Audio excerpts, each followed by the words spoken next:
قفش مراته مع واحد تاني في العربيه، مصايب. انت مين يا محترم؟ انت مين؟ انت مين؟ انت مين؟ انتوا مين؟ انتوا مين هنا بتعملوا ايه؟ يا اخي لا ما تفهمش غلط، هو بيعطف عليها، كان بياكلها بيفطروا. بتعمل ايه هنا يا مدام؟ ايه يا عم مالك؟ انت مين؟ في مالك؟ انا بكلمك، انت مين؟ مالك يا عم؟ ده زي اختي، في ايه؟ مالك؟ اسمك ايه يا عم؟ يا عم انت بتتكلم اهدى شويه، انت عارف انت بتتكلم هذا شويه مين ده؟ هوب هوب هوب، استر يا دولي استر، يا في ايه ده قفشك مع راجل غريب في العربيه، ونازله مسجله خروج من الخناقه وماشيه مش همك، وبتقولي له غور يلا في داهيه على ابو شكلك لجوزك. انا شايف اقول ايه الصدمه دي. هو مين اللي غرفه دهيات؟ مين اللي غرفه؟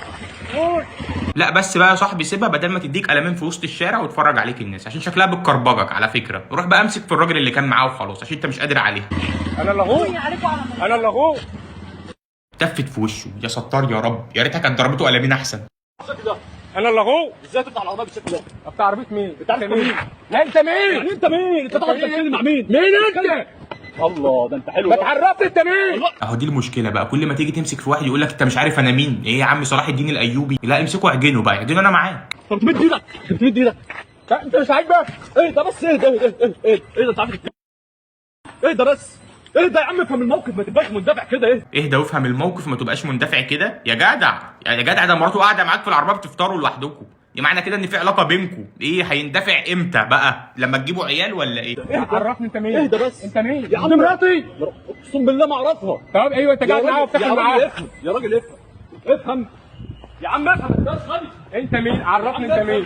يا عم افهم بقول لك، يا عم ما تخليش اتدافع عليك. انت انا مين؟ مشكله. انت مين اللي قاعد انت ايه اللي انت بتعمله ده؟ انتوا انت مين؟ عارف ده عربيه ظابط؟ اهدى. عربيه ظابط؟ ما شاء الله، قصدك تقول ان الظباط هم اللي بتغلط في الحكومه؟ كمان انتحال شخصيه، كمان بتنتحل شخصيه. سجل يا ابني محضر انتحال شخصيه ظابط. هنشتغل شغل عيله بالصلاه على النبي، ما شاء الله شغل حلو جاي ان شاء الله.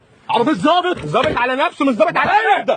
انت بتزعق ليه؟ انت مين؟ يا عم افهم الموضوع. يا عم افهم طلع الموضوع. طلعني يا عم بدل ما اطلع دي. لا بدل وصلنا لسب الدين وفي شتيمه هتيجي، لا نقف لحد هنا، مش هنكمل الفيديو عشان بس في كلمتين محتاج اقولهم بعيد عن الهزار اللي وصل ان الست توصل للفجور اللي هي فيه ده، وتنزل وتقل ادبها على جوزها بعد ما قفشها كمان ما شاء الله يعني، وتسيبه وتمشي. مش هقول لك تربيه اهلها، ولا هقول لك ان جوزها مقصر مثلا عشان هي كده عملت كده، ولا اقول لك الكلام ده كله. اللي وصلنا للحاله دي عموما اصلا قانون الجواز في مصر. قانون الجواز في مصر يا جدعان بقى حاجه في منتهى القرف بصراحه. يعني ايه واحد اساسا يطلع عين اهله في الشغل عشان يجمع ويجيب شقه وبتاع ويتجوز ويمضي قايمه، ومع اول خلاف الست خلاص مش عايزه تعيش معاه تقلعه هدومه في اول سنه جواز؟ ده ايه ده؟ يفضل 20 25 سنه يتجمع في نفسه، بيجمع القرش على القرش، وناس تساعده وبتاع، وناس تقف معاه عشان عايز الحلال، وهربان من الحرام مش عايز الحرام. وتيجي ست في سنه جواز تقلعه هدومه وتاخد الشقه وتاخد اللي في القايمه وتاخد العيال وتاخد كل حاجه. ليه؟ عشان قانون الجواز في صالح الستات. فيا رجاله انا عن نفسي انا مش هتجوز بقايمه، عشان نبقى احنا متفقين. انا عن نفسي مفيش قايمه هكتبها، انا هتجوز زي ما سيدنا محمد عليه الصلاه والسلام اتجوز. هجهز شقتي على قد ما اقدر، بنت الحلال عايزه تيجي تعيش معايا تيجي اهلا وسهلا، مش عايزه بالسلامه في غيرها. لكن الواحد يروح يسوح نفسه ويمضي قايمه وفي الاخر تيجي له واحده شبه دي تطلع عينه وتقلعه هدومه وتاخد اللي وراه واللي قدامه، يبقى لا. لان الموضوع بقى مليان فضايح، كل واحد بيمسك تليفونه ويصور، واحده تصور جوزها بيعمل مش عارف ايه، وواحد يصور مراته بتعمل ايه،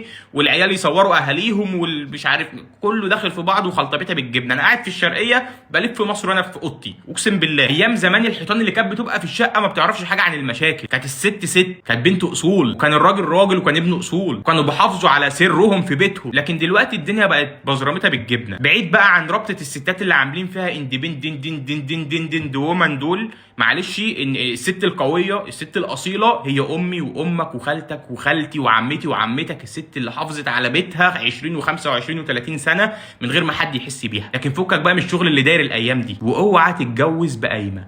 هتقلع هدوء، هتمشي، هتبقى اخرتك العباسيه، هتتجنن، ما بقاش في امان في الدنيا. احنا رحنا في داهيه عشان تبقى انت فاهم. بس كده، شكرا، سلام عليكم.